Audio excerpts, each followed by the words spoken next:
Hello friends, Mascha here, and I'm coming to you today with part 2 feature focusing on Arcanum 17, the star card in tarot. And today I will be sharing with you not 5 but rather the very top 10 star cards of mine, given that the star card happens to be my favorite tarot trump.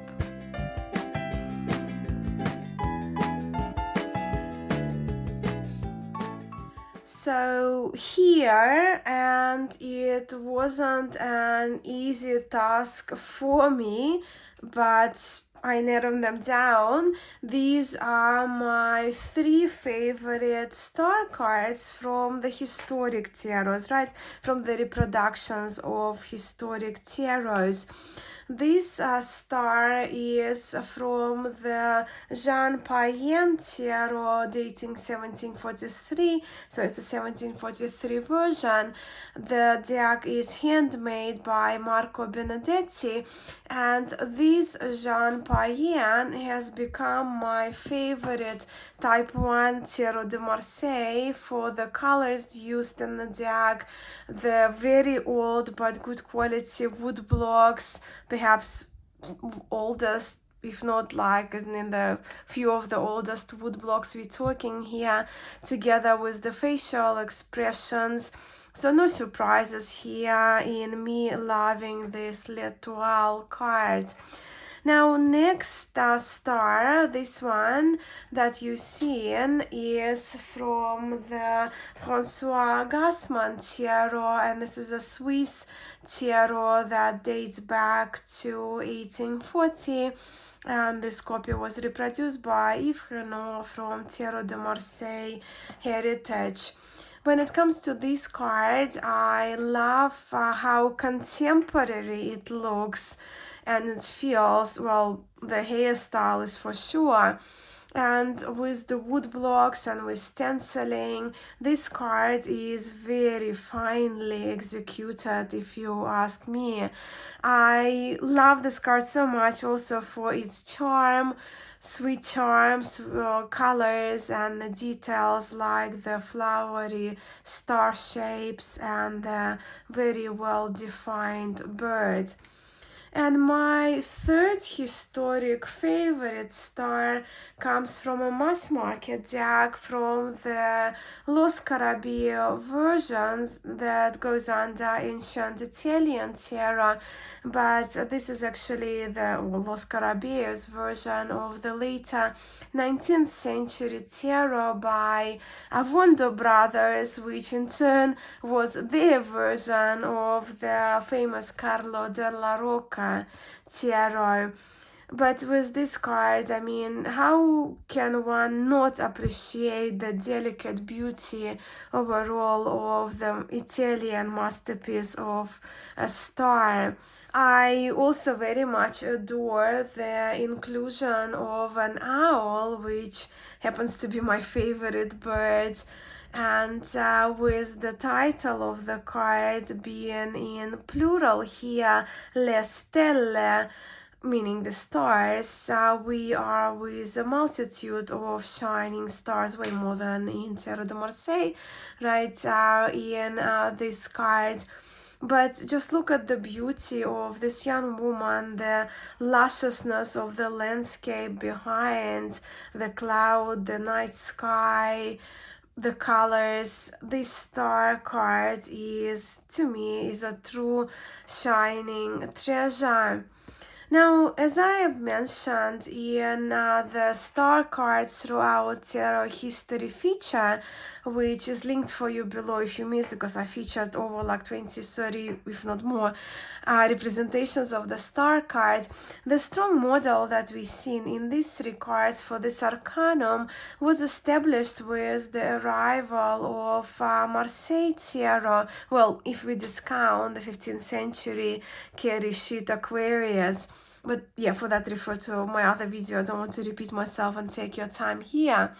And whether your preferred tradition is Wade Smith tarot or Thor's, or well, Tarot de Marseille, the image of a naked maiden kneeling under the stars, well, in most decks, one large 8-pointed star and 7 small ones, pouring water down from her 2 pitchers. This image is very familiar to us and has been prevalent from the 17th century on. And to me, this kind of stars is very appealing, not only aesthetically, but also with so much for us as card readers to draw from.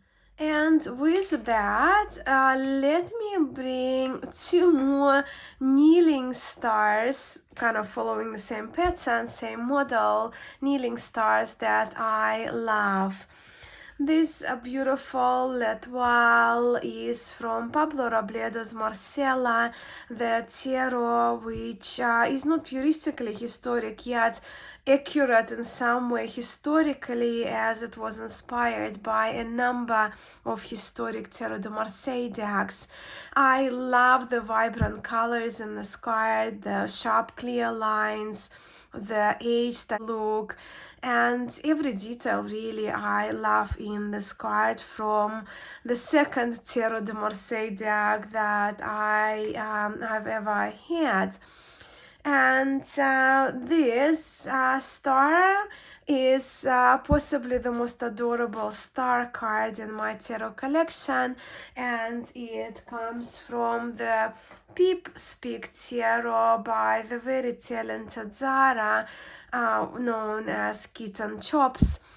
I love how Zara's star doesn't deviate much from the Marseille Tarot tradition when it comes to the patterns, right? To the model of the card, or the cards that this card is modeled after.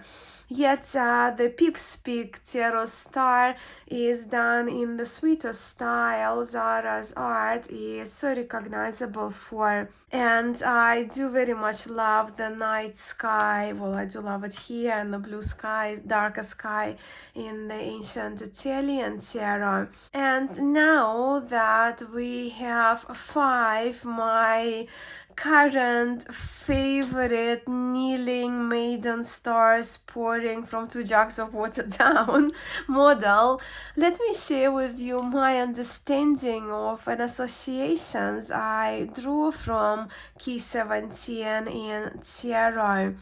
Well, the first thing is hope, and it may as well be one of the reasons why I personally love the star card.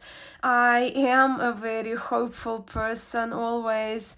I do rely, trust, hold on to a belief that even if we experience traumas, adversities, and tower shakeups today, tomorrow will be a better day, giving us hope for healing and respite and for better things to come. Yes, hope, peace, and healing. Guidance too, as the star in Tarot de Marseille especially has always reminded me of a compass, along of course with perhaps being a guiding star, but then we can also wish upon a star as well. And with the star, especially the stars that have 8 main points to it, we can link this 8-pointed star with the morning star Venus, and Venus is the goddess of love and beauty, and this is the card of beauty and hope for sure. So these 5 stars are shown naked. They have nothing to hide. We can hypothesize, right? They have shed the layers of conditioning off. They come as they are. These stars show themselves as they are. They are courageous to free themselves from whatever limitations, and courageous to be open and vulnerable. Action wise, we are here with the kneeling character, kneeling figure, which can be seen as surrendering, the action of pouring of the water. We can see this action as a release. So it's our invitation to release, to renew, to seek healing to, and to begin from that purified, right, naked, clean slate. As I mentioned in the history feature, this depiction of the star is very close to the one of a water carrier of zodiac sign Aquarius. So with that, on a bigger universal scale, if you will, I do see this card as the hope and the beauty to come as we enter the age of Aquarius.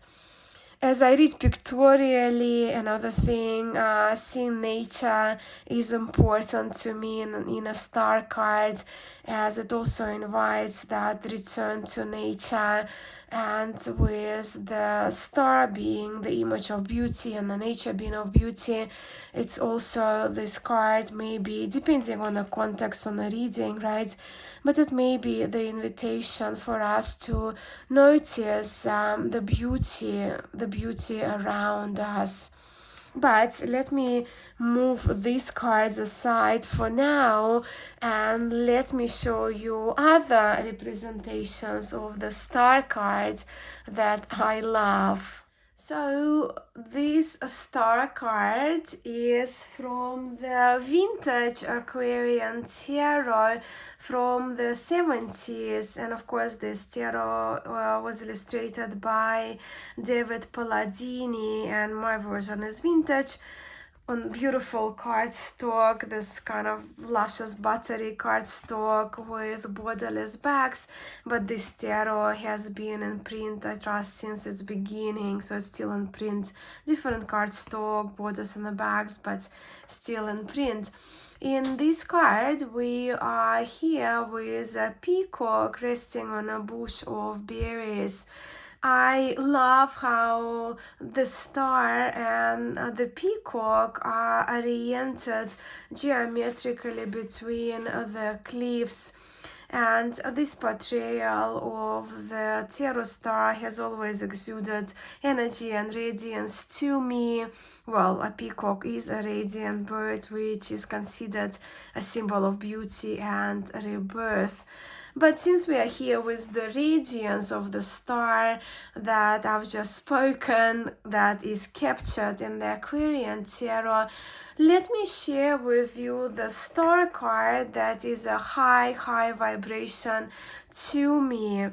And this is the star card from my newest minimalistic schematic tarot, or letter schematic, created by Agnes Kapler of Cartagram. This star is depicted in the night sky, but this star is very closely connected to the earth too. And if we look at the star being hope, then we can see here a seed of hope which was planted some time ago, only grew up towards the sky, into the sky, and flower into that vibrant, beautiful star, which is also supported by the cosmic energies here.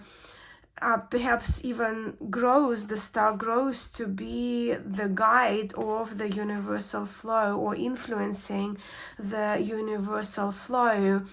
But this star card is very clever and very nature and universe inspired.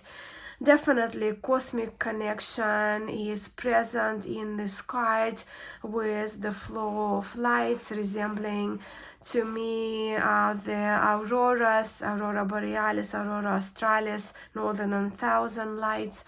And then the spiral is here, and Agnes, the creator of this deck, shared it with me in the interview I did with her.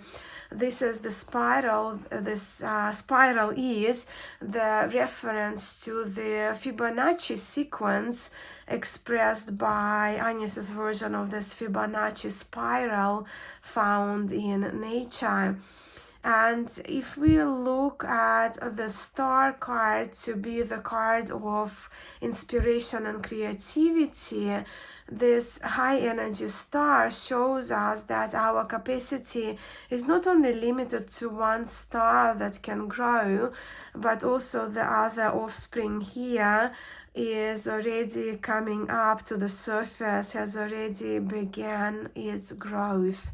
So I absolutely adore this, different from the classic depiction with artistic freedom star card. I think it's brilliant. And then I have the star card from the Falarcos Tarot by Carmen Sorrenti. This star card is a wonderful portrayal of peace and flow with one of my favorite towers. Also, towers, probably should put it in before the star. But yes, with one of my favorite tower cards also being from the Falarcos Tarot. I do love looking at these two cards together. If there was no cracks through this woman's body, there would be perhaps no only little room for the light to get in. And I see in the star, I see the star card is the continuation of the tower. Perhaps the cause, even the star is the cause for the tower to crack open by the lightning, so the light can move through. And this character in the tower card is leaping into the light, right? Not resisting the light. And of course, this star is a beautiful one and is almost being washed over by the cooling light of the night and by the waters. In the words of Carmen Sorrenti, and this is a larger guidebook. I trust she made it available. I got it a long time ago, a few years back now, in a PDF, and I trust it was free of charge. But in the guidebook, Carmen writes that the star in the center of her chest turns all tearful sorrow into crystal clear waters that irrigate the land. In accordance to the lunar phases, life germinates and spirals up towards the star and its bright hope. The star is the place where life itself is redeemed. Another beautiful message from Carmen Sorrenti. Another star I love is from the Gentle Tarot by Mari in the Sky. She goes by Mari in the Sky, Maritza. This figure here is presented next to the very large body of water, being a lake. And what we observe here is a meteor shower, yet this figure seems to be in harmony, almost with the smile on their face and at complete ease. It's a simple image that carries much peace and beauty to me, and it's the perfect visual portrayal of looking for and finding what our true north is in the context of finding our purpose, following the directions of our inner compass, if you will, listening to our inner calling and ultimately living authentically and being our true selves, not hiding any parts of ourselves too, as this figure is shown naked here. in the nature, and they are reaching for their guiding star. Okay, I had to include one more star for my personal reasons, and this is the card from the Grimalkin Curious Cats Tarot by M.J. Cullinane. And the cat that we are seeing here is somewhat resemblant of my almost 1 year old now cat Soli. And including this card actually has been my last minute decision. Over the weekend, I ended up having the most uncomfortable 2 days, still kind of battling it, but 2 days were very uncomfortable of battling a flu. I'm on the mend now, and my voice has returned, well, sort of, some parts of it. But my Soli, my cat Soli, has been my star while I was spending hours in bed. And this is the picture of Soli this morning watching over me. So yes, my darling, clever, already grown up kitten has inspired me to include this star card, as he has been that watchful eye for me, ensuring I was okay. So sometimes we can see the star watching over us as well, right? That we can add to how we interpret this card. Well, again, given if the context is given, when for me, in this case, my cat has been my little watchful eye, my healing star of sorts. And these are my current 10 most favorite representations of the star cards in tarot. The top row, you can see they are the classic ones, and the bottom row are the 5 that do pictorially deviate from the traditional stars, yet are inspired and carry rather similar, maybe extended on some parts as well, yet meaningful messages.